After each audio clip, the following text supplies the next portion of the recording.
Ingin menguasai harta benda, seorang pria di Tegal, Jawa Tengah nekat membunuh temannya dengan racun.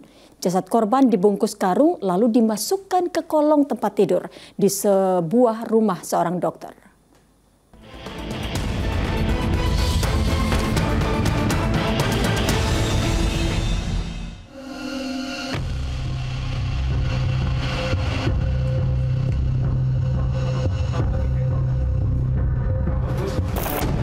Permukiman di Jalan Duku Gang 1 Kelurahan Pekauman, Kota Tegal, Jawa Tengah geger dengan adanya sesosok jenazah pria di rumah milik seorang dokter yang difungsikan sebagai gudang. Jasad korban ditemukan dalam kondisi mengenaskan.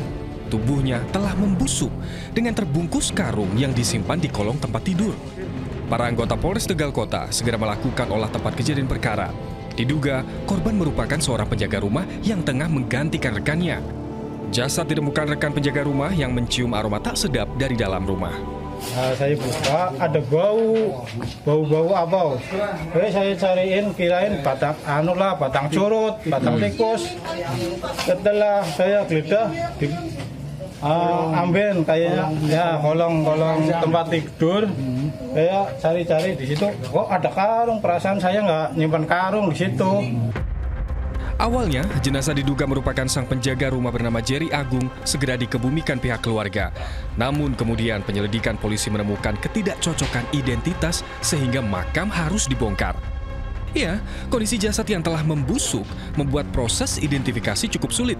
Berdasarkan laporan orang hilang, polisi akhirnya menemukan kecocokan antara lain dari sisi keterangan para saksi dan rekaman CCTV. Korban ternyata seorang pria bernama Wandana. Pihak keluarga telah melaporkan kehilangannya pada polisi. Terkuak pula, Jerry Agung yang selama ini dikira sebagai korbannya ternyata justru merupakan tersangka pembunuhnya. Jerry Agung pun segera ditangkap. Penjaga rumah milik sang dokter itu menghabisi korban menggunakan racun jenis potasium yang dicampurkan ke segelas kopi. Motif pembunuhan semata karena ingin menguasai harta benda korban. Pengakuan tersangka juga bahwa yang bersangkutan itu sudah 3 bulan ya berkenalan dengan korban, kemudian mengajak ketemuan di lokasi TKP, ya, artinya sudah direncanakan. Motif dalam rangka untuk menguasai barang milik korban karena kebutuhan saat Lebaran. Ya. Jerry dan Wandana berkenalan melalui media sosial. Mereka kemudian merencanakan berjumpa saat Hari Raya Idul Fitri. Rumah sang dokter yang kala itu kosong menjadi lokasi pertemuan. Kesempatan itulah yang dipakai Jerry untuk menghabisi tamunya.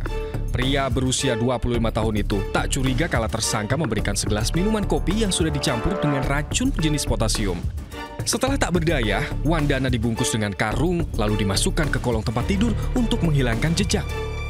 Pelaku pun lalu kabur membawa sejumlah barang berharga korban, seperti sepeda motor, helm, dan tas. Tersangka juga mengaku hanya berniat melumpuhkan korban, tak bermaksud membunuh. Apapun dalihnya, nyatanya nyawa telah melayang. Atas pencurian dengan kekerasan yang mengakibatkan korban meninggal dunia, pelaku terancam hukuman 15 tahun penjara. Tim Liputan melaporkan.